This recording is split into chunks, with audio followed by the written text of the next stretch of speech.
Hello, and welcome back to another show, another episode of Fighting for the Truth. Here at Fighting for the Truth, we buy the truth and we sell it not. We're never going to stop saying that. Why is that? Because when you know the truth sets you free. So you can't sell it. You got to give it away. And that is what we are doing every day. Every time a new episode releases, we want you to understand that it's the truth. You can accept it. Okay? It's free, but you still got to buy it. What does that mean? You got to accept it, you have to acknowledge it. Today's show, we're going to be talking about Bishop Talbert Swan. I'm not sure, maybe some of you are familiar with him. He is a Kojic preacher. I'm a Kojic member myself, Church of God in Christ International. Bishop Talbert Swan coins himself, proclaims himself, or claims himself to be, okay, a social justice preacher of the likes of Jamal Bryant, Bishop Dewey Smith, I believe that's his name, many other black preachers who are on the social justice bandwagon. Now, let me first explain and say this to you, disclaimer, I am not saying that social justice in itself is a bad thing. But what we know about social justice at the height of it during the George Zimmerman and Trayvon Martin incident over a bag of Skittles, George Zimmerman's alibi and his whole premise of the argument of his defense was that he was acting as a vigilante, neighborhood watch personnel. Okay. He had claimed himself to be this, and he felt that the story that Trayvon was out of place in the wrong area at the wrong time, and all these other things. And of course, race was brought into it, and all other things about it. That was the height of where we saw the social justice really take off, which is why we started to see, guess what, BLM move in at that time, Black Lives Matter, and it was set apart and upgraded, and they catapulted to the highest degree at that time during the George Floyd and Derek Chauvin incident. We have since seen the actual corporation, or I wouldn't even call it a corporation, Inc. Okay, Black Lives Matter Inc. fall apart because we found out that not only was it a cult, but it was a false organization that was pushing a false rhetoric, and they knew that they could gain monetary profits from this, and that's what they did. And now you have preachers who have jumped on this bandwagon. I'm not talking about the social justice type movement and preaching that came from Dr. Martin Luther King as he pushed to lift black and minority people into the civil rights movement. Not talking about that type of social justice. We're talking about boycotting Target. We're talking about DEI, pushing towards that. We're talking about pushing more abortions on the black community. We're talking about the gay pride and all these things that come with it, transgenderism, and all these things that the left tries to push. The church has been infiltrated, hijacked by the left, and you have preachers who are spouting this gospel. Okay, I wouldn't even say gospel, rhetoric, lies, untruth. Okay, and Bishop Talbert Swan considers himself with all the accolades, degrees, whatever. We are aware of that, so I don't want to hear that part of it. I don't want to talk about how educated he is. I want to talk about his rhetoric, and he says things that is catered towards the left's ideology, what they want to hear, whether it's in the pulpit, whether it's at the steps of the Capitol building where he resides, marching and protesting for justice for George Floyd and many others who he believes have been wronged. And that's nothing wrong with that to a certain degree. But as a preacher, you have an obligation to preach the word. And you can go to YouTube, you can go to Facebook, Instagram. You'll see many different sound bites or sermons that he has tagged himself that is not related to the Bible. It is all about what is happening in 2025 in the latter years. Okay, there's nothing wrong with that again. But if you're going to be a preacher, if you're supposed to be a bishop and you are supposed to uplift and spread God's love and message, you shouldn't have time to be focused solely on social justice. That can be a part of your ministry, but when that's 100% of what you're doing and bashing the Trump administration and the MAGA movement, he obviously has a case of Trump syndrome, okay? And the MAGA syndrome and all of these syndromes. We're going to talk about it. But this is who Bishop Talbert Swan is. I'm going to be showing different clips of different things that he has stated and said on record. And we're going to end with the interview he did 6 years ago with Laura Ingraham on the Ingraham show, okay? On the Ingraham Angle, I believe that's the name of her show. And Don Bongino, who is now the assistant deputy director to the FBI, for the FBI, going to see that little slight exchange of a debate that they had. And I'm wearing this MAGA hat for a reason. Of course, I wear it sometimes in different episodes, but I'm definitely wearing it today because I have some things and I have something and some rebuttal to say to Bishop Talbert Swan when it relates to this hat. And you will hear him, but at the end of the day, he stated that this hat symbolizes racism. Today's show, Bishop Talbert Swan believes that the MAGA hat is a symbol of racism.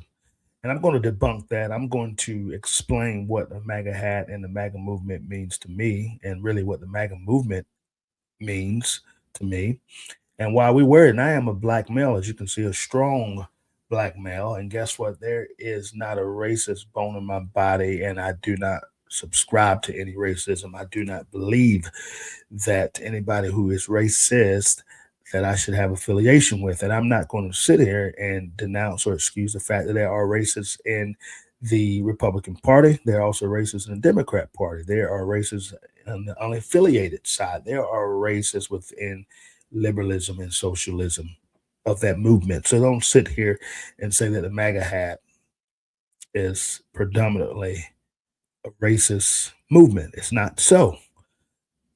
Been a part of the MAGA movement since the inception of the movement of the second wave of Make America Great Again, which we know President Ronald Reagan actually coined the phrase under his administration, and President Trump thought it would be befitting to bring that back because it made sense to what he wanted to do for the country and where he saw the country heading towards.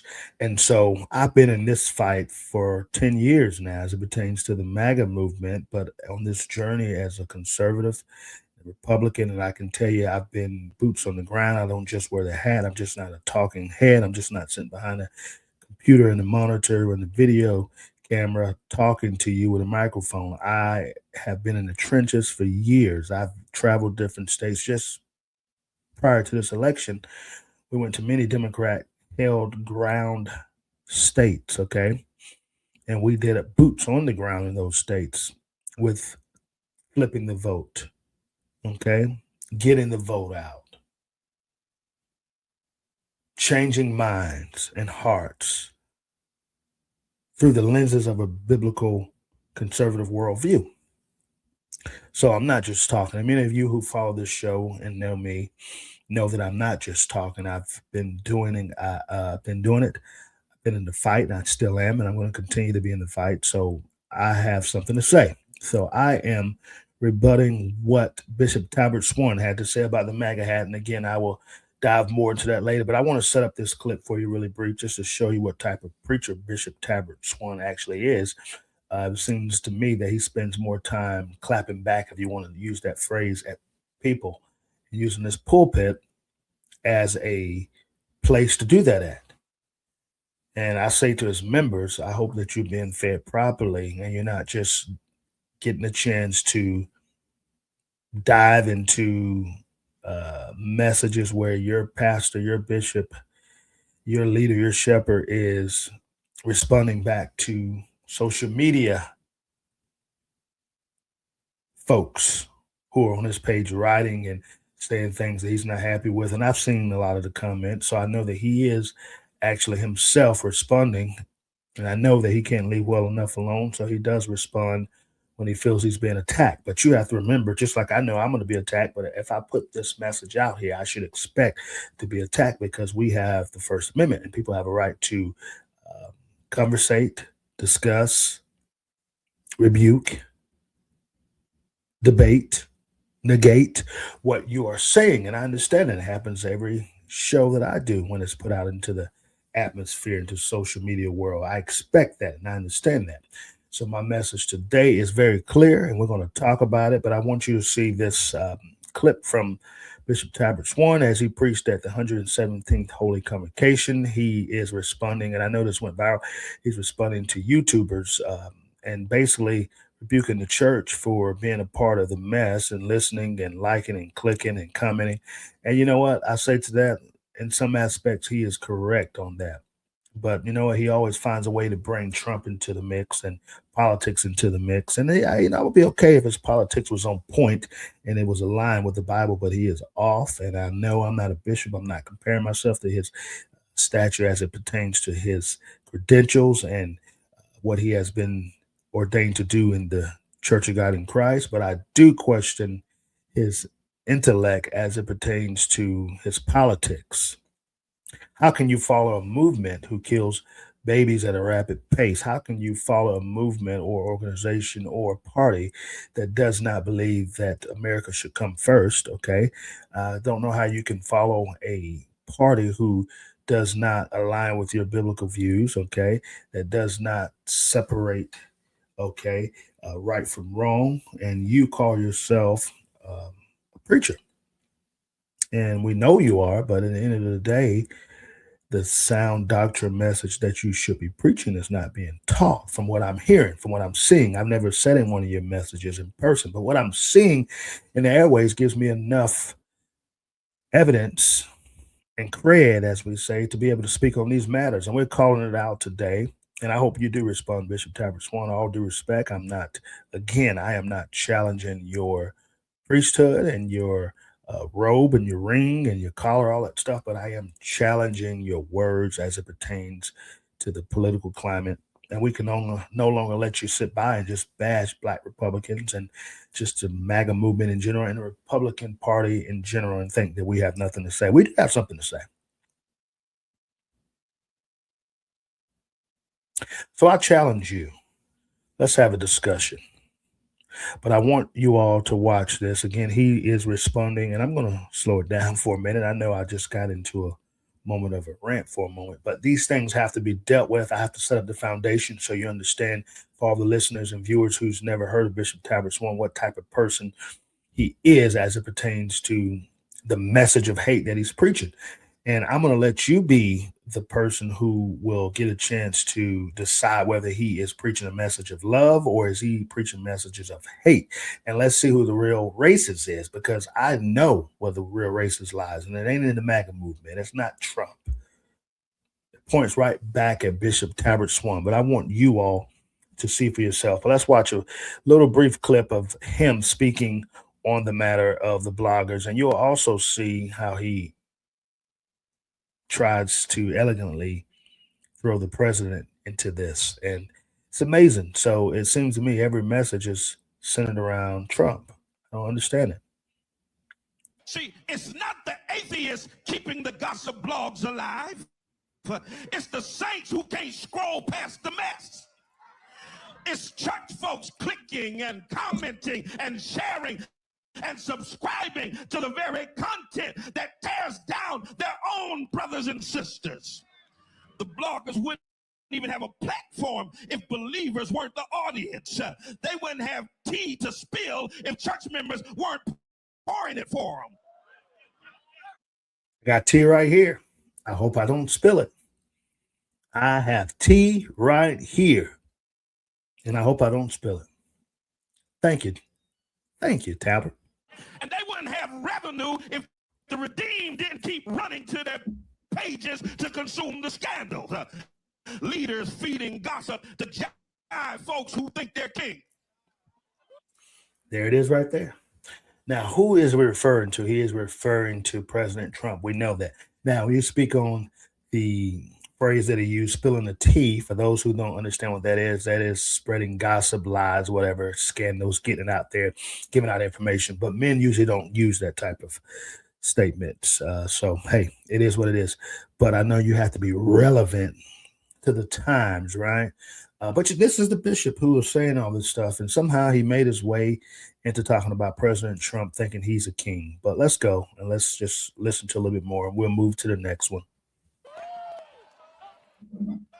Y'all ain't gonna help me preach it here now. Taking selfies with people that slander the church. How obnoxious is that?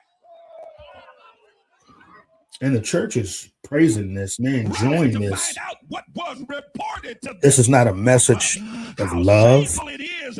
It's not a message of unity.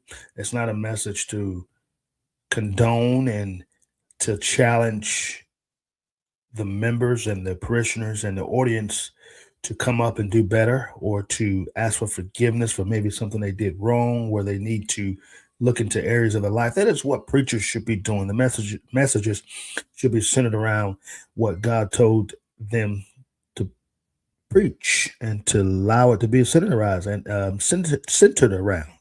And that is to preach people out of sins. That is to compel them to come to Christ. That is to get them to understand what they've done wrong, the deeds they've done, and to ask for forgiveness, and to have and to help and to provide a space where all men and women will be saved, that they're unsaved, and they'll have an opportunity to receive the Holy Spirit. Okay. That is what the messages should be based upon, not YouTubers, not about the president and how he wants to be king. This has no substance. Okay. This is just all rhetoric, and that is being able to spout his beliefs and basically to air out his grievances with social media influencers who take some of his messages. I'm sure they do the same thing to my pastor, but they take the messages and dissect them.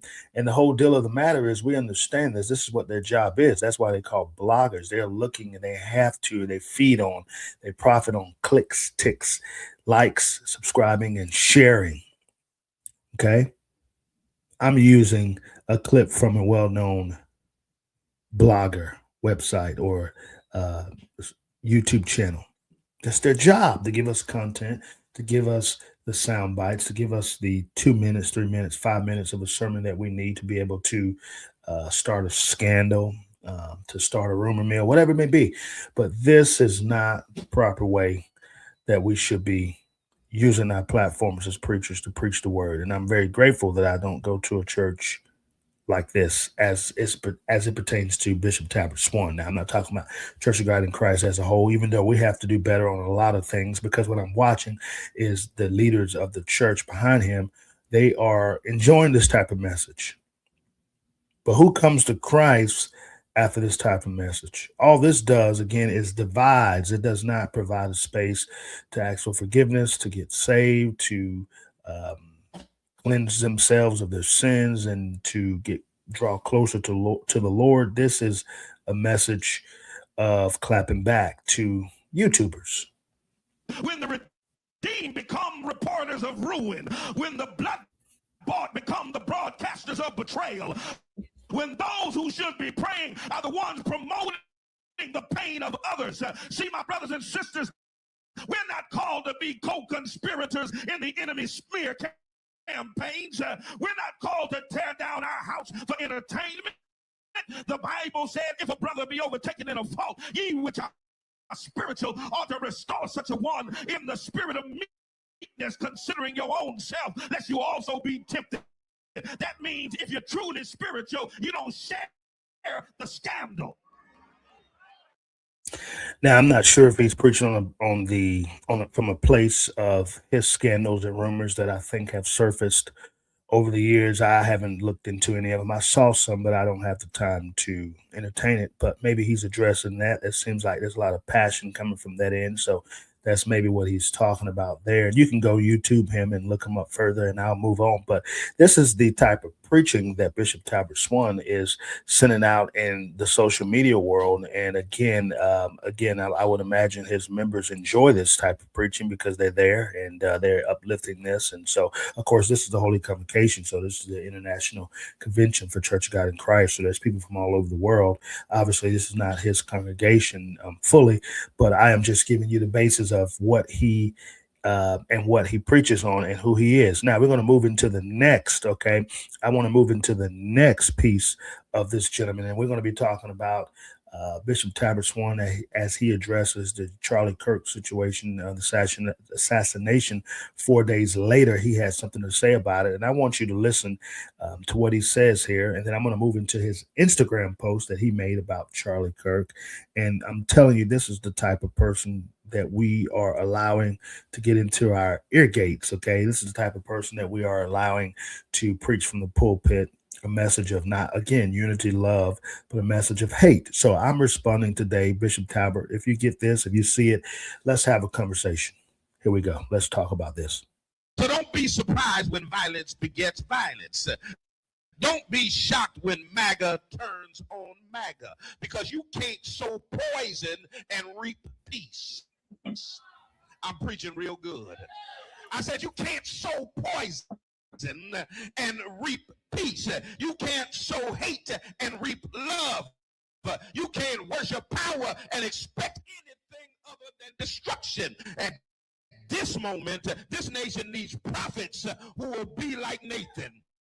Not preachers that are chasing platforms, not pulpits that are bought by politicians, not churches that are addicted to their comfort, but we need Nathans who will look America in the eye and say, "Thou art the man."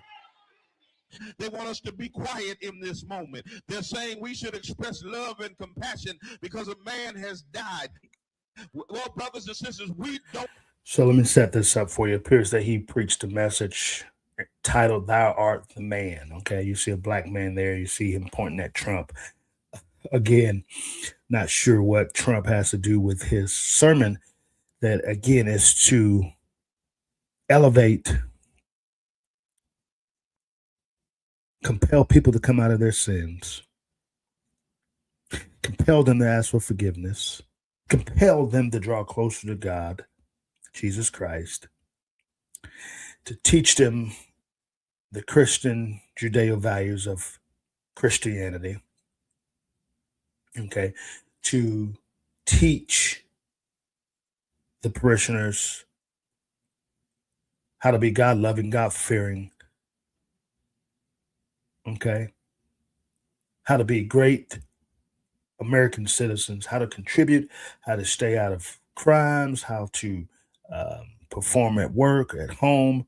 All these things should be built on that particular platform, but yet we are not doing it. He's preaching about President Trump once again and Charlie Kirk. And then, of course, again, but I told you at the top of the show, he is a social justice preacher. But let's finish this up. It's almost done. But I wanted, again, to lay the foundation on this particular clip. Don't celebrate his death. We don't condone violence, but we don't sanitize wickedness. Where were these voices calling for compassion when he was alive and spreading hate? Where were they when he was saying Dr. Martin Luther King Jr.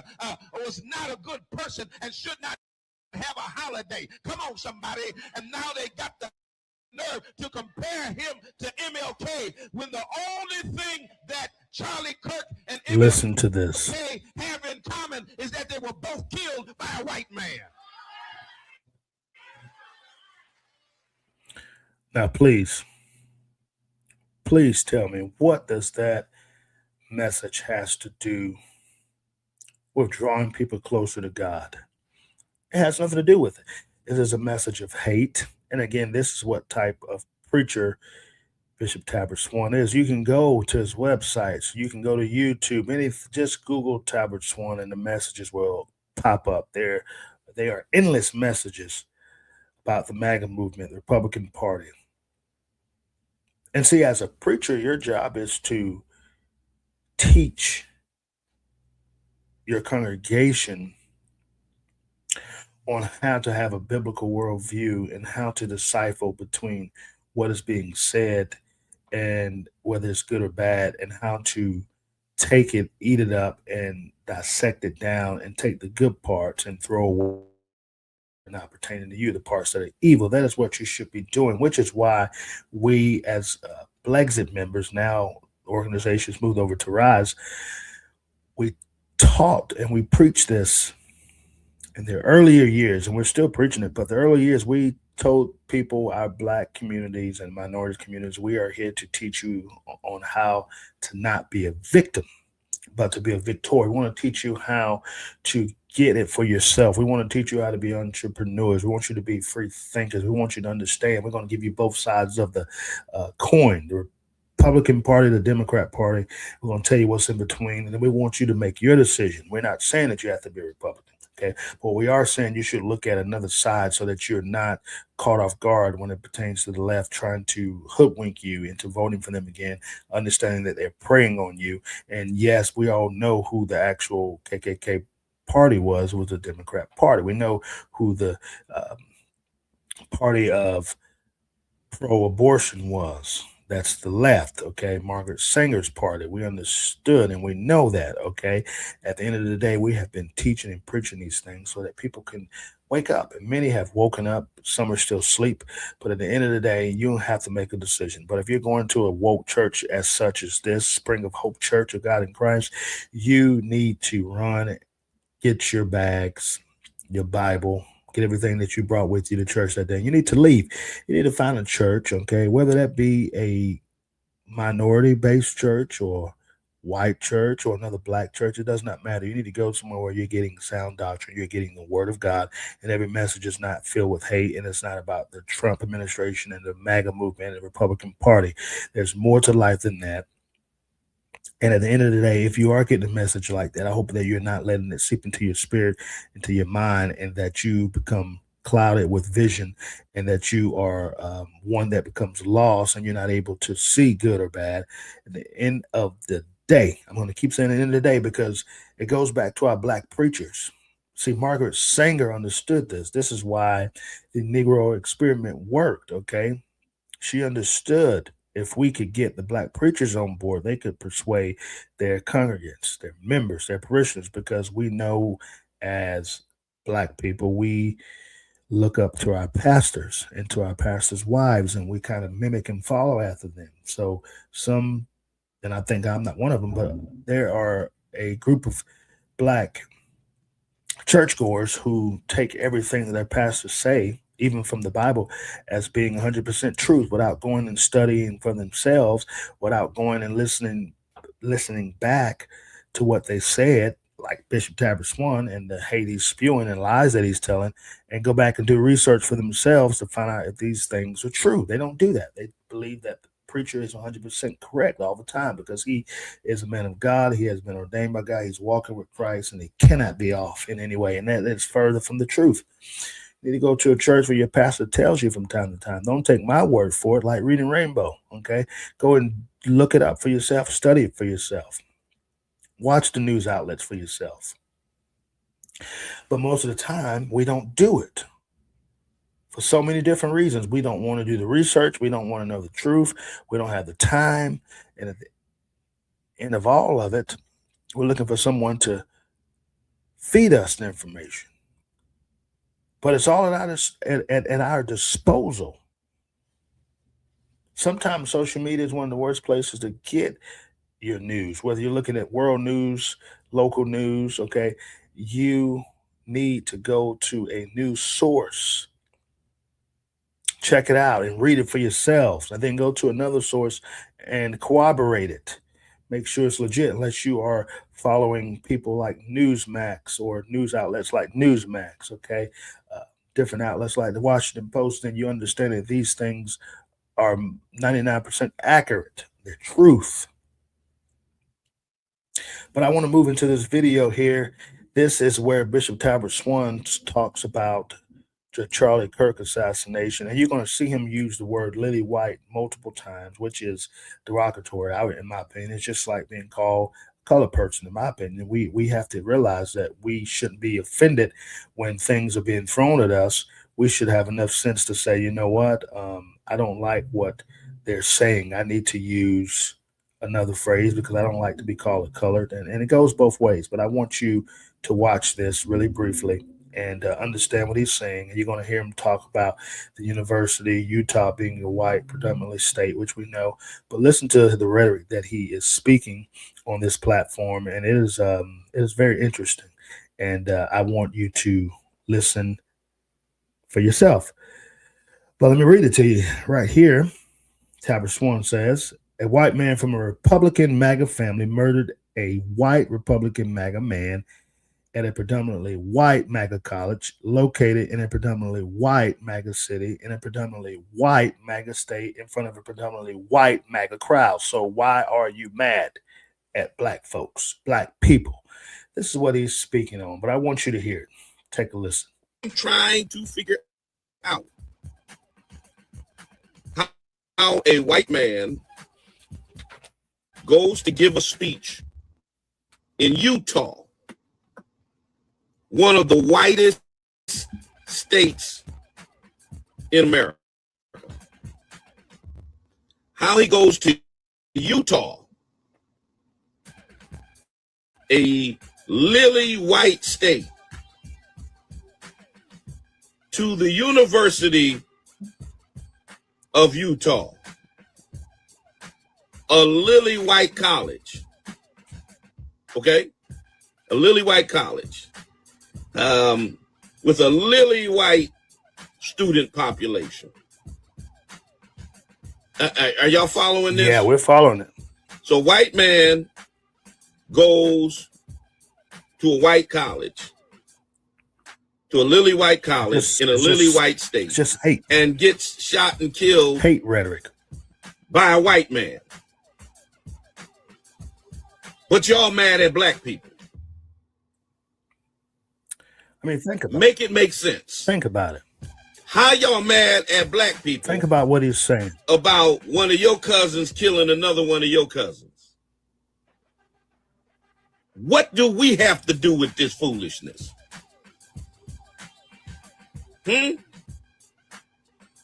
Why y'all mad at? Why y'all mad at us? We're gonna talk about Charlie Kirk's death. We're not gonna celebrate it. I do appreciate that. But you're not gonna gaslight us into mourning him either. And I'm troubled by the number of black people who are all over the internet mourning a white supremacist who thought you were less than human. We're the only ones who sit around mourning our oppressors. Lose me with the don't speak ill of the dead, when the dead spoke ill of black people when he was alive. Lose me with the comparisons to MLK. Life is sacred.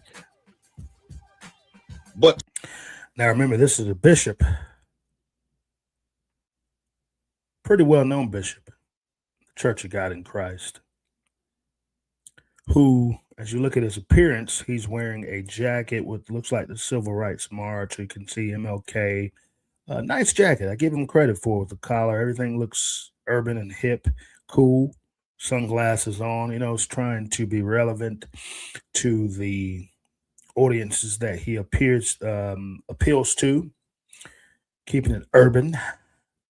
But at the end of the day, everything that this man is saying is based on hatred for the white race. He makes it very clear, and don't know how somebody can listen and follow a preacher who spouts this much hate. The Bible tells us to love thy neighbor, but I'm not, and anybody who should know this should be Bishop Talbert Swan.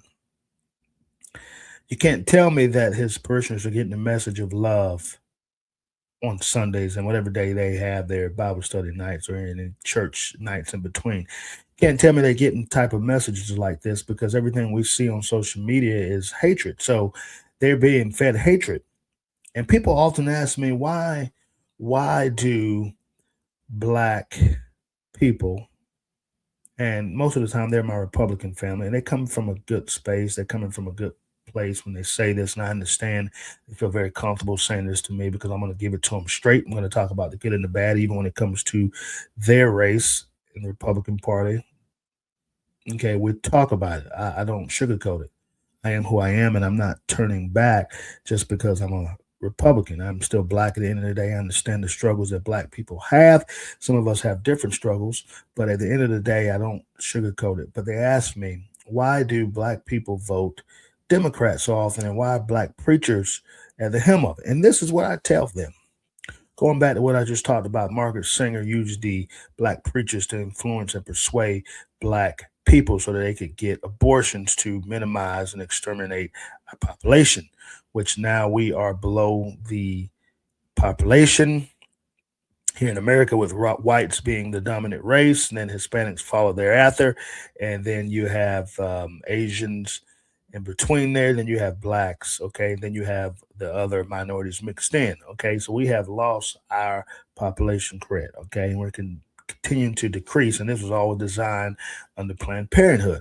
But you have preachers who don't understand that, and they do understand, but they're being paid by the left to say these things, and they continue to do it. Why do you think Jamal Bryant went up against Target? Now, what is that biblically? What is that doing for the church? What is that helping to advance the kingdom in? Nothing. It is money in his pocket. And yes, you may have dropped some of their profits and stocks, maybe due to allegedly black people not shopping there. But every time I go to Target, the population of people at shopping in Target are not black people. So I'm not understanding how we could say that we consume most and we are the biggest consumers of Target. I don't believe that. I beg to differ. Even with the numbers that Jamal came up with, I believe they're screwed.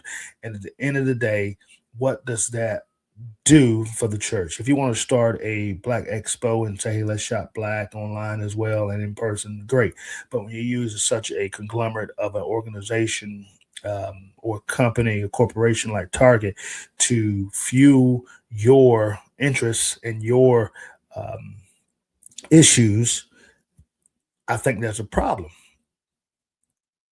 You know, Jamal Bryant had a lot to say about Target dropping the pride and the DEI, but yet he did not have anything to say when they had these things in place. He supported it, okay?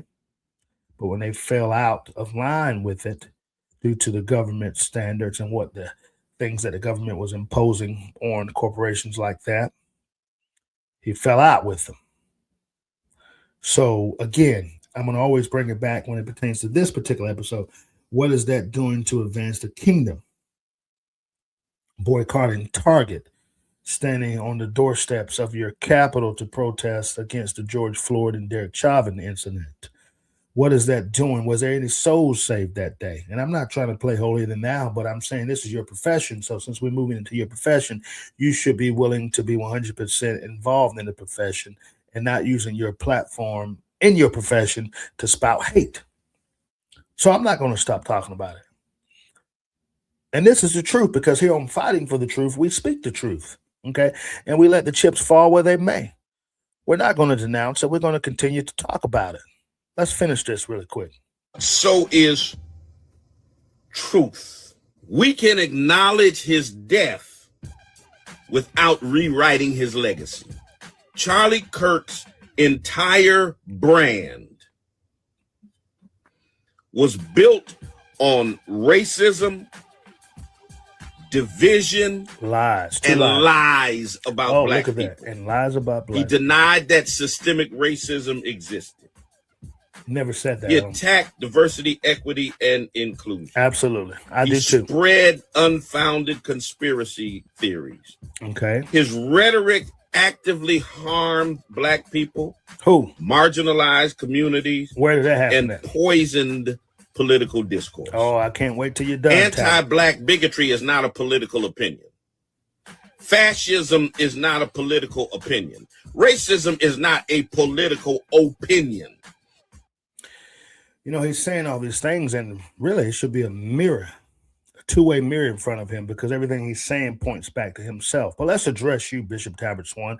I cannot address or defend Charlie Kirk's character. Number one, he's dead, but number two, I didn't have that type of relationship with him. But what I did understand, and one of the times I've had the opportunity to talk to him and listen to him in person, there was not a racist bone in his body. He said what had to be said from a point of intellect and a point of a biblical standpoint as well. But what you're missing here, the man could not be a racist, number one, because he bought the largest black conservative movement in the United States, which was Brexit, now called Rise. So that's number two. Okay, could not be racist and buy a black organization, which heck, they called us racist. They called us what's the word, like white supremacist organization. So if you say that about a black organization, of course you're going to say about a predominantly white organization. So that's just that. But let's address when you're talking about people being at the event in Utah, Change My Mind, prove me wrong towards. At the end of the day, yes, there were going to be predominantly white people at the Utah University event because Utah is predominantly 80% of the population is white. Okay, with a 1% of blacks living in Utah, probably less than 1% of students, black in color, attending Utah State. Many reasons come up, and it is a racist statement that you may deem, oh, it's too cold there for us black folks. Maybe that's it. You know, we're not too fond of the mountains like that, and being in a freezing cold weather like that. Those are myths, but somewhat true. But at the end of the day, they're not there. So of course, the population of ongoers or people that are patronizing this event, the attendees, that's a better word, are going to be less than black, predominantly white. But now don't get it twisted, because I led under the Brexit Turning Point, just relinquished that position this year. I was the strategic manager for the HBCU program. We had found a way to infiltrate into the black colleges, historically black colleges and universities, and to get on there and pretty much do like Charlie Kirk was doing at the PWI, private white institutions, to change their mind. As we know, they're heavily indoctrinated with the wrong materials, the wrong information, DEI, transgenderism, wrong side of history, okay, leftism ideas, wokeism ideas, okay, and we were counteracting that. We found a way to get on the black colleges, and it's still going on right now, except we wasn't successful as of yet. And of course, this was Charlie Kirk's idea, along with some of his team, to launch the HBCU program, meaning the Prove Me Wrong tours were going to start at the HBCU program that we already had started on the campuses of going and again speaking to students, as we call man on the street. We were going in there, putting the mic in front of them, allowing them to come up to us and speak to us as we stood up. We wasn't set up yet with tents and all. This was something that was getting ready to happen. The black colleges, leaders of black colleges, shot it down. They didn't like the idea. Many students thought it was not ideal because the rhetoric and information that they were getting that Charlie Kirk was a racist. And how can he be a racist when you're able to watch and listen yourself? Name 4 times, at least one time in a Prove Me Wrong video that you saw, because they were all televised, that you can say that he was spouting hate. But what I can say to Bishop Talbert Swan, you're spouting misinformation. I not only am still a member of Turning Point USA, but I worked for Turning Point USA under, again, the Brexit bracket, which is what? A black predominantly organization. So don't sit here and tell me that Charlie Kirk was racist. Again, I can't defend his personal character. I don't know what he did when he was at home, when he was not in the vicinity of his leaders and his staff and employees. I don't know that. But what I do know, the character that I saw was an uplifted, professional, Christian character, strong man character, family man character. Those are the things that I saw. So everybody like Bishop Talbert Swan, who's speaking out against Charlie in a negative way, they didn't know him personally. So we don't take your comments personally, but we will say it is false rhetoric, misinformation, and it has to be talked about. has to be talked about. We can't sit here and allow you to make such a comment and think that the world is going to be okay with it, because we're not going to be okay with it, because it's not accurate. It is not accurate. But I want to move into this last video here. This is where he addresses the MAGA hat. And I want you to hear this. This is from 6 years ago. And I want to address what the MAGA movement means to me. And I wear my hat proudly. As you can see, I'm wearing the throwback MAGA hat. This hat was given to me by the campaign staff in 2016, President Trump's first campaign run when he came to Raleigh, North Carolina. I was gifted this hat, and I wear it with pride. I keep it in great condition, but I'm wearing it today because guess what, Bishop Talbert Swan, as a black man, I'm a proud MAGA. Here you go. Listen to this.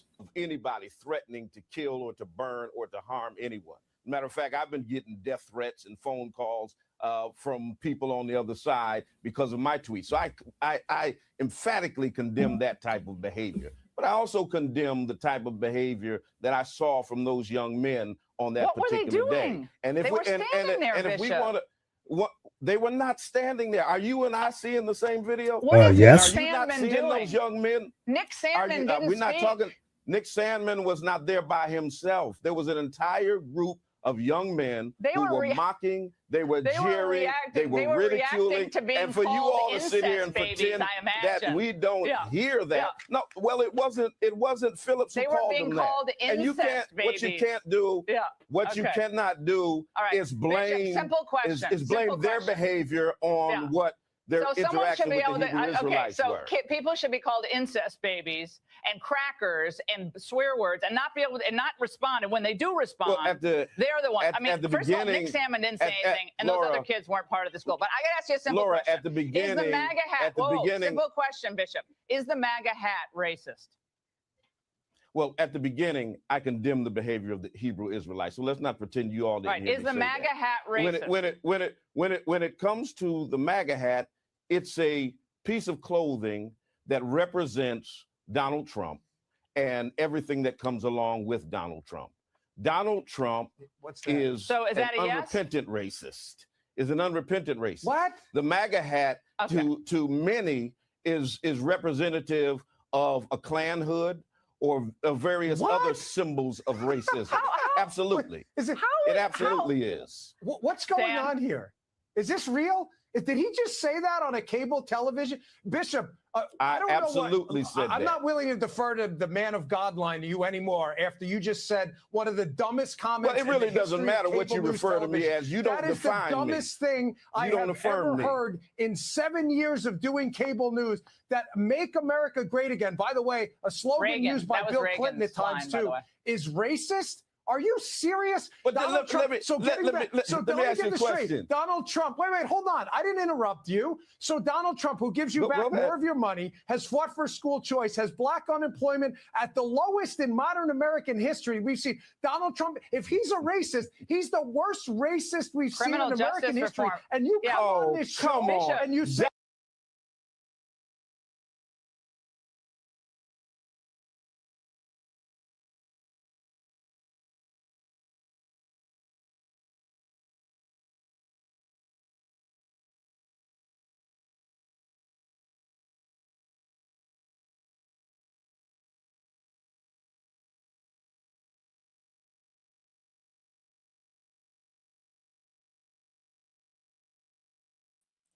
Okay, my mic was muted, but I'm back. Listen, I understand what is going on. For some reason, you cannot see me at this time. I'm having a little issues with the video, but you can hear me. So that's what matters. You've already seen me. You know that I'm wearing a khaki corduroy jacket with a red pocket handkerchief and my MAGA hat. Okay, so we're moving on. But I want to get this out because it's very important. You heard these things that Bishop Talbert Swan stated 6 years ago about the MAGA hat. It represents racism, hatred, bigotry, and of course, President Trump sits at the helm of it. But I have news for you, Bishop Talbert Swan. This is what the hat means to me, and this is what MAGA means to me. That was started by President Ronald Reagan. It means freedom. It means liberty. It means bringing this country and trying to get us back on track to heal, to make our border safe, to bring down the cost of living for every American. And President Trump is doing that currently. By the way, he has had an auto bill not a tariff, but executive order signed where people are going to be able to see cars coming down, to be able to afford cars, even at $1,000 or $2,000, less than $5,000 cars. They're going to be mini or small cars. You'll be able to buy them. Ford has signed a deal to produce these type of cars. President Trump saw this in China or Japan, and he wanted to bring it to America. So they're getting ready to do that. 2026, be on the lookout for being able to afford food, okay, at a price that is reasonable for everyone to go out and eat or cook at home. It does not matter, to make sure that we're safe from intruders and people from the outside, terrorists. Not only that, to bring down the gas prices in America and to start baby drilling once again, which is already underway. And guess what? Not only doing all these things, but to make sure that our tax brackets are lowered for the people and men and women who are working every day, the working class people, not the rich and billionaires and the millionaires that Bernie Sanders and many others and Zoran Monday, all of those folks, socialist folks talk about, okay, AOC and the rest of them. But he wants to make this country a better place for all to work, live, and play. And the only way to do that is to tighten areas of our country where we're weak in, and that is what MAGA is doing. That is where America is becoming great again, and to never repeat history, but to always remember that history was there back in the 1600s. We understand slavery happened, but at the end of the day, it can never happen again. We won't allow it to happen, but we can never remember what happened, and that is what MAGA means. And at the end of the day, we're bringing back Christianity. We're making it the forefront of this country, how it was built at the center of it from our forefounders and our forefathers, who said that God is king, Jesus is king, and this country was built under the United States and in the unity of God, and under God, and in God we trust. That is what MAGA means. We're bringing all these things back. We're making America bigger and better. We are not only doing that, but we're putting America first again, and we're tariffing countries that have taken advantage of us, and we're doing that, making our military stronger and safer. Okay, we are making public safety, law enforcement, all these likes better, bigger, and safer. And we're doing this under the policies and procedures that we should follow to make sure that we're not violating rights, but we're abiding by folks' civil rights, but we're doing it in a way that we're punishing those who need to be punished, the enemies. So don't sit here and tell us that this hat brings hatred. It brings unity and love. You obviously never been to a MAGA event and to a Trump event, or if you've never been to America's Fest, and you should have the opportunity to go to that, the largest conservative conference in the country. Go to CPAC, go to these things, and you'll see the unity that you'll get. You don't even have to go to a national event. Go to your state's local Republican event. Walk in there. Just walk into a local, matter of fact, county Republican meeting and see how people embrace you. But you have not tried any of these things, but yet you're speaking on matters you're not familiar with. And I debunk it. I say it's not true. And I want to show one more video. This is what Bishop Talbert Swan's putting out next. So now he is, remember, he's a bishop, and he is now calling black preachers coons, and he's using one of these clips from a black preacher that I'm familiar with. His name is Pastor Tommy Quick, and this gentleman is a Republican just like I am. He is an outspoken Republican, and he is the bit of Talbert Swan's new podcast that is coming out. And guess what the name of this podcast is? It is called The Coon Pulpit. So who can be coons? What phrase is used on black people? Coon. And so he's saying that we have coons in the pulpit, and who stands in pulpits predominantly? Pastors, preachers. So he's calling out black preachers who are on the conservative side, coons in the pulpit. So I want you to watch this trailer, and we're getting out of here. Black is. You're so proud to be black, and y'all hear me say it all the time. It bothers me. It's like, oh, you're a black man. No, brother, I'm a man. Don't you discount me by putting no black in front of it.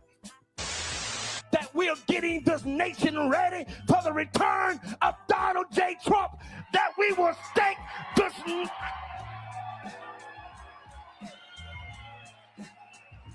Somebody say yeah!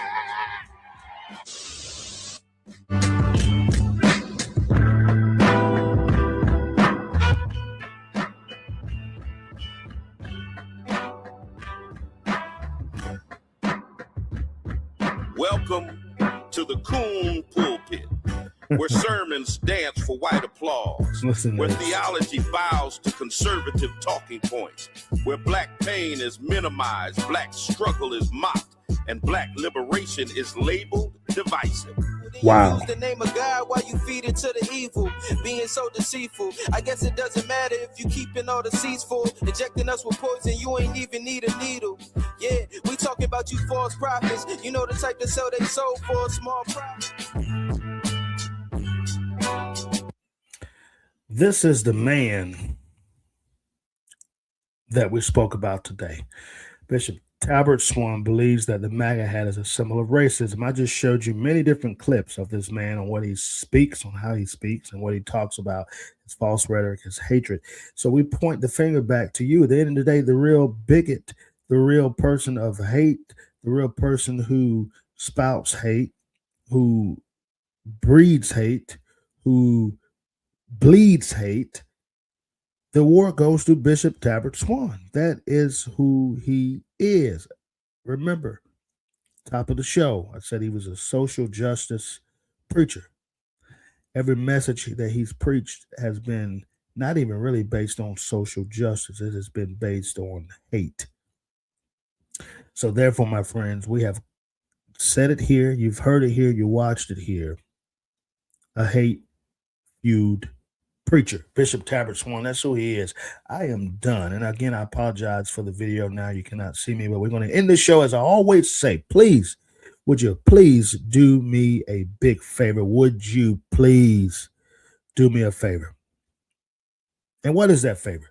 Here is the favor. Buy the truth and sell it not. Remember, you cannot sell the truth. You have to give it away. Why? Because the truth is free. And when you know the truth, it sets you free.